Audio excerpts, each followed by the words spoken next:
Shalom, damai sejahtera untuk kita sekalian. Mari kita merenungkan firman Tuhan. Kita berdoa. Bapa yang di surga, terima kasih Tuhan untuk hari ini. Dan di saat kami akan merenungkan lagi firman, kami membutuhkan kuasa Roh Kudus. Dalam nama Yesus Kristus kami sudah berdoa. Amin. Judul renungan malam ini, Bapa-Bapa Musafir.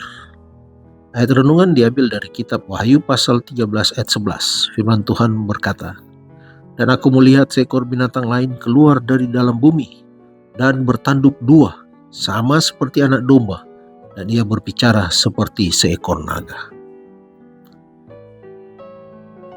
Walaupun para pembaru Inggris menolak doktrin-doktrin Roma, namun sebagian dari bentuk upacara-upacara masih tetap dipertahankan.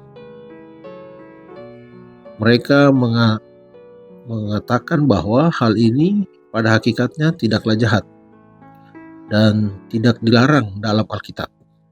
Tetapi yang lain, yang disebut kaum Puritan, memandang hal ini sebagai tanda-tanda perhambaan dari mana mereka telah dibebaskan. Pada permulaan abad ke-17, Raja Inggris baru menyatakan bahwa kaum Puritan harus menyesuaikan diri atau keluar dari negeri itu. Beberapa orang mencari perlindungan ke negeri Belanda, meninggalkan rumah, harta benda, dan sumber penghidupan mereka. Mereka menganggap diri mereka adalah para musafir, orang-orang asing di negeri asing. Beberapa dari para musafir ini meninggalkan negeri Belanda untuk mendapatkan tempat tinggal di Amerika.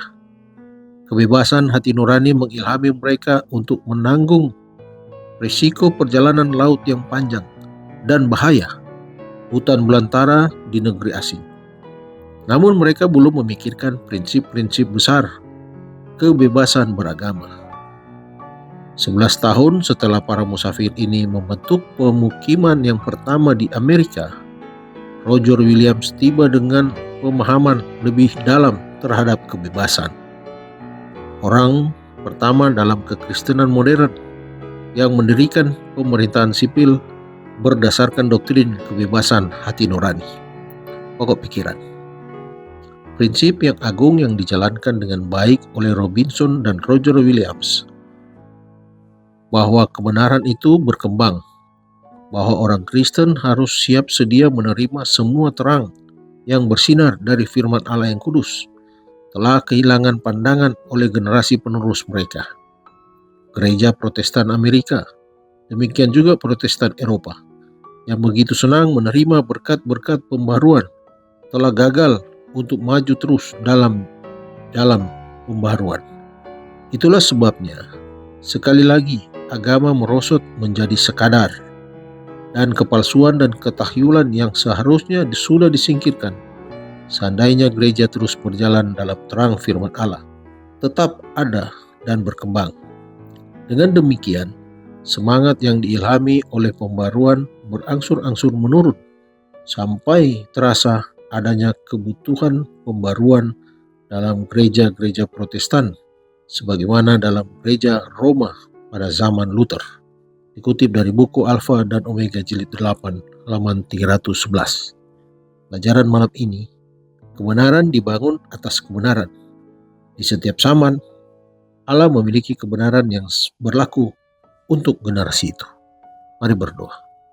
Bapa di surga, terima kasih Tuhan atas penyertaan-Mu. Malam hari ini kami boleh membaca dan merenungkan firman. Bagaimana para pemuka agama yang berjuang terus mempertahankan iman mereka. Dan biarlah kebenaran yang mereka sudah bangun boleh menjadi kebenaran kami, agar kami hidupkan di setiap waktu. Tuntunlah kami Tuhan untuk menjadi generasi yang tetap mempertahankan kebenaran itu. Menyertai istirahat malam kami. Dalam nama Yesus Kristus kami sudah berdoa. Amin. Selamat malam, selamat beristirahat. Tuhan Yesus memberkati.